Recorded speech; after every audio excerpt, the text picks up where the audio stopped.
Alright guys, so I'm in a trade on Nikki Japan. So the reason for this video is that I'm going to be showing you the reason why I took this trade, and I'm also going to show you my previous video. So as you may know, this is my prop firm account, Naira prop. So you can see I started this account with 200k. So far so good. Yeah, the trade I've taken so far, I think for the past I think almost 2 weeks now trading this account. This is the trade I've taken so far. I've eaten like how many losses? 1, 2, 3, 4, 5 losses and 1 TP, and I'm still up. If this trade smash TP on Nikki Japan, then I'm going to be up like 15%. So that's just it. So I'm still waiting. This is my target here. This is my target. I actually went for a 1 to 3 on this trade, based on my own reason, because I took this trade not in New York opening.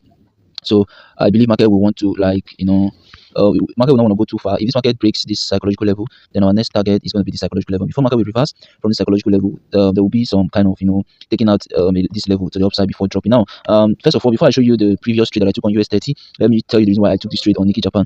Now, why did I take this trade on Nikki Japan? First of all, if you look at Nikki Japan from the 4-hour time frame, you will see that Nikki Japan have actually been coming from going to the downside for a very long time. And if you watch closely, you see that market have been doing a lot of retracement, push retracement, push retracement. And this retracement, the only way I can catch the retracement is by using what we all know by channel line. As you can see the channel lines here, I use it to know when the market is retracing. Now, from the 1-hour time frame here, I marked out the channel line. You can see this other channel line here is for this other channel line that you're seeing.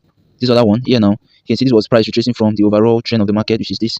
We are expecting market to push up to this point. Now, when I see price break out from this retracement channel line here, I knew that it would be market was going to push to the upside.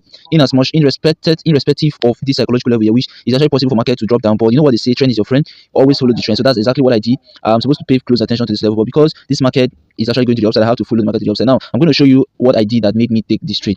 When I see price broke out from this, I have to go to a 30 minutes time frame. You can see I don't use much time frames. If you look at my time frame list here, you can see I only have the daily, the 4-hour, the 1-hour, the 30 minutes, and the 15 minutes time frame. I don't deal with much time frame. I only deal from the daily time frame, the 4-hour time frame, the 1-hour time frame, the 30 minutes time frame, and the 15 minutes time frame. These are the 5 time frames I make use of. So from the 30 minutes time frame here, guys, I see that market broke out of this channel line and closed above it. And one thing you should know about Nikki Japan respects structure a lot. So what I did is that I had to bring out my Fibonacci tools, and what I did was that I had to draw from this swing low to the swing high, and from the swing low to the swing high, market showed me this level as a very significant point. This is the 50 retracement level here. So what did I do? I had to go to the 15 minutes time frame. What I do in the 15 minutes time frame is that I look for confirmation. What are my confirmations? My confirmation is that I wait for price to break out from my blue moving average and close with a candlestick confirmation. Now, what was the confirmation I saw? The bullish and curving candle. You can see very clear here. You can see it's very obvious. You can see this bullish and curving candle. Then I went in for the buy here, and my SL was below here.